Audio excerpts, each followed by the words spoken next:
Question number 7।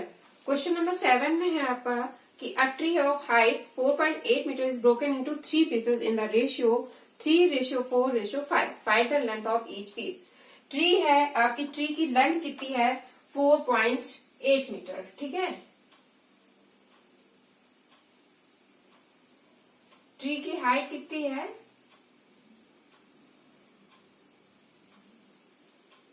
Tree की height है आपकी 4.8 मीटर। इसको ब्रोक किया जा रहा है, ब्रोकन किया जा रहा है थ्री पार्ट में। किन पार्ट में? 3:4:5। अब हमको निकालना है कि अगर उसको 3 पार्ट में ब्रोकन किया गया है तो इसमें कौन कौन से इस रेशियो के कितनी कितनी क्वांटिटी होगी, ये निकालना है ना। अब कल हम लोगों ने लास्ट वीडियो में हम लोगों ने ये देखा था कि कंपेयर करने वालों को कैसे करना था, कैसे करना था इन क्वेश्चंस को। इसको पहले प्लस करना था, यानी कि 3 + 4 + 5, तो ये कितना आएगा आपका 12। ठीक, अब फर्स्ट हाइट इसमें कितनी है 3/12 इंटू टोटल हाइट कितनी थी पेड़ की 4.8 मीटर। ये बात समझ में आई? जो रेशियो था वो अपॉन जो टोटल किया इंटू टोटल जितनी हाइट थी, टोटल ट्री की हाइट थी। इसको कट कर लेंगे 1.2। ठीक, सेकंड है आपको 4, यानी कि 4/12 इंटू 4.8, तो इसको कट करेंगे तो ये आएगा आपका 1.6। और थर्ड है आपका 5, तो 5/12 इंटू 4.8, इसको कट कर लेंगे तो आएगा 0.8, यानी कि 2.0। यानी कि इसका आंसर हमारा क्या आया, ट्री की हाइट आएगी, एक आएगा 12 सेंटीमीटर, 1.2 सेंटीमीटर, 1.6 सेंटीमीटर और देन 2 सेंटीमीटर। ओके, इस तरह के क्वेश्चन समझ में आया आपको? अच्छा, फिर नेक्स्ट है आपका क्वेश्चन नंबर 8। क्वेश्चन नंबर 8 में आपको दिया हुआ है x/y। x/y क्या दिया हुआ है? x/y दिया हुआ है 7:9। ठीक, और y/z दिया हुआ है आपको, y/z है आपका 15:7। ठीक, आपको यहाँ पे निकालना है x/z। ओके, अब इस क्वेश्चन में कैसे करेंगे हम लोगों ने, मैंने आपको यहाँ पे बताया कि अगर ये x/y लिखा है तो इसको हम क्या लिख सकते हैं x/y, है ना। तो इसको क्या लिखेंगे x/y इक्वल क्या हो जाएगा 7/9, और y/z क्या हो जाएगा, y/z क्या हो जाएगा, ये हो जाएगा आपका 15:7। बट हमको यहाँ पे क्या निकालना है, x/z निकालना है। तो हम क्या करेंगे, इसको मल्टीप्लाई कर लेंगे। क्यों? क्योंकि हमको 9 की वैल्यू, y की वैल्यू को यहां से हटाना है। ओके, अब इसको कट कर लेते हैं, 7 और 7 कट हो जाएगा, और 3 3 जा 9, 3 5 जा 15, यानी कि ये क्या आया 5/3। तो x और z की वैल्यू आपकी क्या आती है, x/z 5:3। ठीक है, अब आता है आपका क्वेश्चन नंबर 9। क्वेश्चन नंबर 9 कैसे होगा, इसमें नंबर दिए हुए हैं और A/B/C 3 को पूछ रहे हैं, है ना।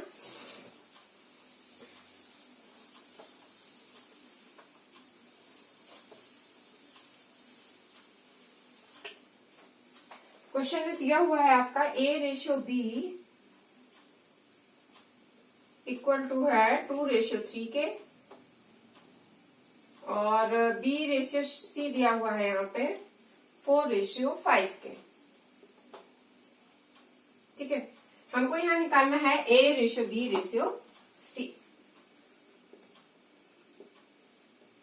ठीक, अब जब हम लोगों को 2 का रेशियो निकालना था तो हमने क्रॉस मल्टीप्लाई किया। ठीक है, अब अगर 3 का रेशियो निकालना है, यानी कि हमको क्या करना पड़ेगा, यहाँ पे B की वैल्यू क्या हो रही है आपकी, ये A/B 2/3 हो जाएगा, और B/C हो जाएगा 4/5। यहाँ पे B की वैल्यू कितनी है 3 है, और यहाँ पे B की वैल्यू कितनी है 4 है। दोनों में डिफरेंट है ना, डिफरेंस है दोनों में, तो सेम तो है नहीं। तो अगर सेम होती तो हम ऐसे ही रख देते, बट सेम तो नहीं, तो सेम करने के लिए क्या करेंगे, एलसीएम निकालेंगे। तो 3 और 4 का एलसीएम कितना हो जाएगा? LCM is 12। इसको 12 बनाने के लिए हमें 4 से मल्टीप्लाई करना पड़ेगा, है ना। तो ये हो जाएगा आपका 4 से करेंगे तो हो जाएगा 8/12।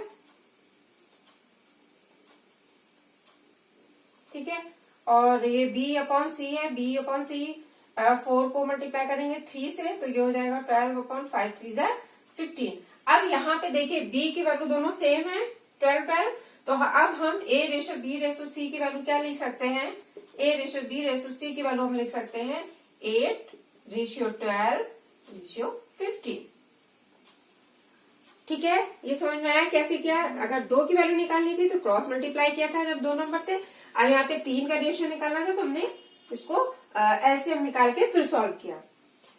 ठीक, नेक्स्ट क्वेश्चन है आपका कि the ratio of the length of the breath of a rectangle is 7/4। If the perimeter of the rectangle is 220 metre तो find the length of the rectangle. इसके लिए क्या करना है? इसके लिए अब हमको इस क्वेश्चन में क्या कह रहा है?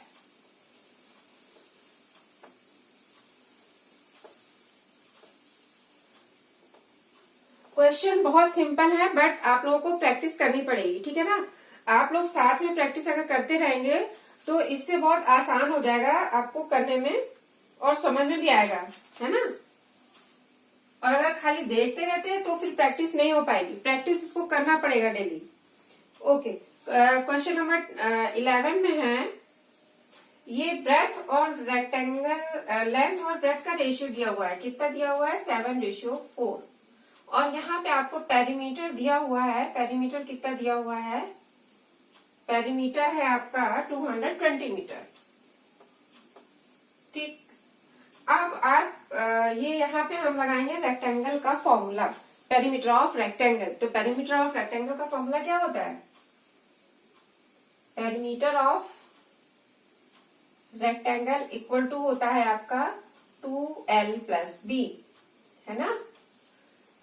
ओके, यहाँ पे आपका पेरीमीटर कितना दिया हुआ है? 220 दिया हुआ है और L और B रेशियो में है, यानी कि 7x + 4x।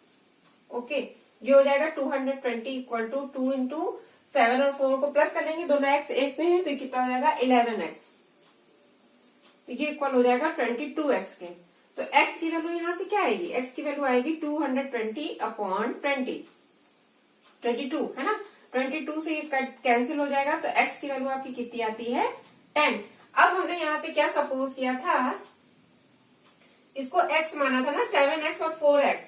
तो अब 7x इक्वल क्या हो जाएगा? 7x इक्वल हो जाएगा 7 × 10, यानी कि 70 मीटर। और 4x का हो जाएगा 4 × 10, यानी कि 40 मीटर।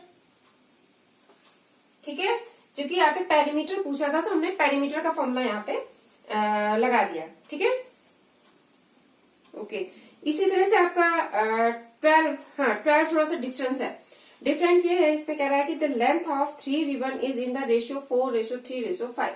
रिबन की लेंथ दी हुई है 3 रेशियो में और ये कह रहा है कि इसकी शॉर्टेस्ट रिबन बताया है, उसकी लेंथ 12 सेंटीमीटर है। लॉन्गेस्ट रिबन को पता करना है। तो ये क्वेश्चन कैसे लगेगा, सोचिए थोड़ा सा।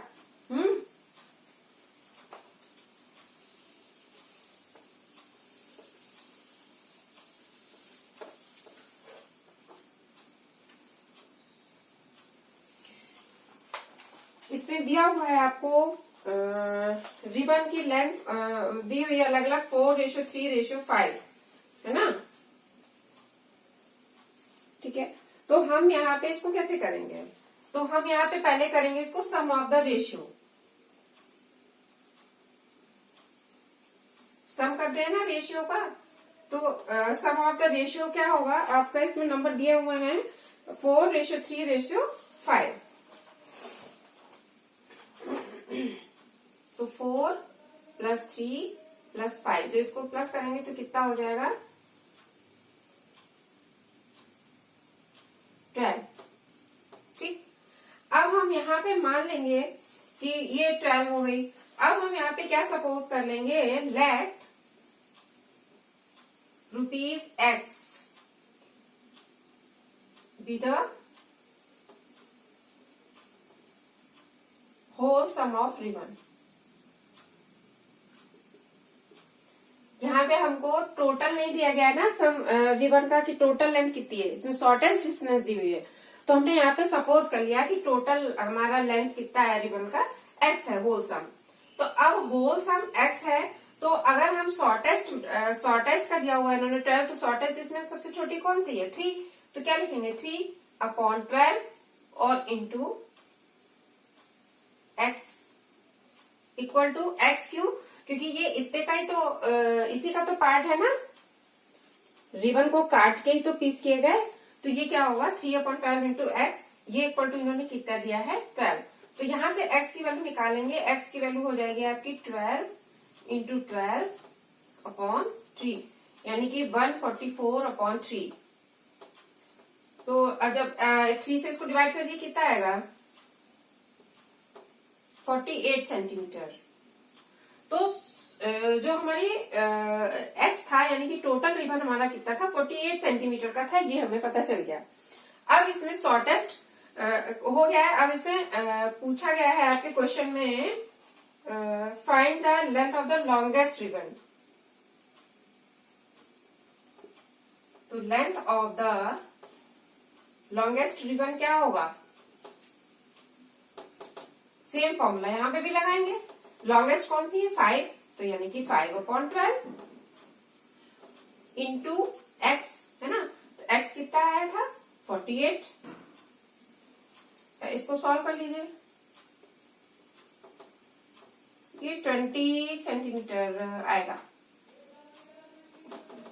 ठीक, तो ये हमारा क्या आ गया, ये शॉर्टेस्ट रिबन की आ गई वैल्यू। इस क्वेश्चन में आपको ये पूछा गया था ना कि रिबन की लेंथ दी हुई थी, 3 रेशियो दिए हुए थे और शॉर्टेस्ट रिबन पूछा था और लॉन्गेस्ट, शॉर्टेस्ट आपको बताया था और लॉन्गेस्ट आपसे पूछा गया था। नेक्स्ट 13 क्वेश्चन भी सेम एज इट इज इसी तरह से है। इसमें शॉर्टेस्ट साइड दी हुई है और इसको निकालना है। ठीक, ओके। अब इसके बाद 14 क्वेश्चन है आपका।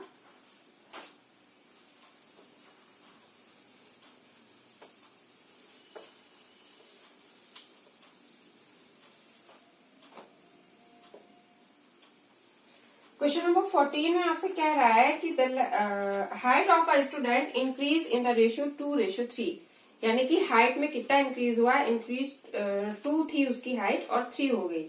अगर प्रेजेंट में उसकी हाइट 140 मीटर है सेंटीमीटर है, तो उसकी न्यू हाइट क्या होगी, ये क्वेश्चन है आपका, है ना। तो इसमें आपको क्या करना है, कितना इंक्रीज हुआ है। इंक्रीज वाला रेशियो ऊपर रहेगा, कितने में इंक्रीज हुआ है वो नीचे, और इनटू कितना इंक्रीज हुआ है वो लिख देंगे यहाँ पे। 2 से ये कट जाएगा, 2 7 जा 14, तो 7 3 जा 21, यानी कि 210 सेंटीमीटर उसकी हाइट बढ़ेगी। इजी है ना। ओके, तो क्वेश्चन नंबर 13 लग जाएगा। क्वेश्चन नंबर 13 भी उसी की तरह है, 12 की तरह सेम है, और क्वेश्चन नंबर 15 की तरह सेम। नेक्स्ट आपका क्वेश्चन नंबर 16 है।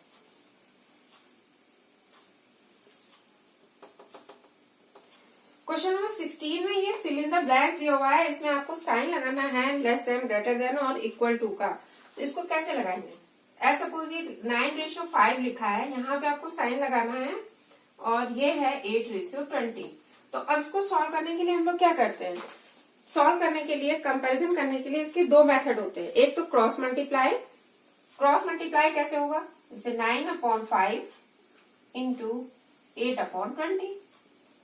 इससे इसको मल्टीप्लाई करेंगे, यहाँ पे साइन नहीं है ना, तो यहाँ पे इन दोनों को मल्टीप्लाई करेंगे एक दूसरे से। ये हो जाएगा, जो फर्स्ट टर्म होता है रेशियो और प्रोपोर्शन में, ये याद रखना होता है, जो फर्स्ट टर्म होता है उसको पहले लिखना है। तो फर्स्ट टर्म 9 × 20 इक्वल टू 8 × 5, 80 है ये।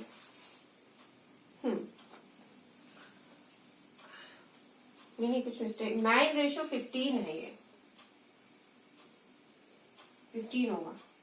हाँ, अब ये करिए, 9 2 18, ये हो गया 180, और ये कितना होगा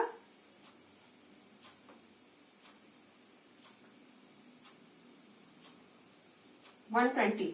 तो अब इसमें कौन ग्रेट है, 180 वाला, यानी कि हमें पता हो गया कि ये वाला बड़ा है, ये कंपैरिजन हो गया। एक मेथड क्रॉस मल्टीप्लाई था, एक मेथड इसमें एलसीएम निकाल के होता है।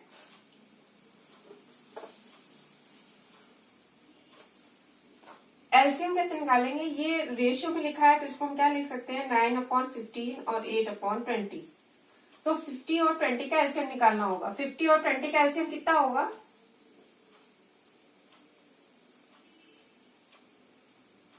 60, ठीक है।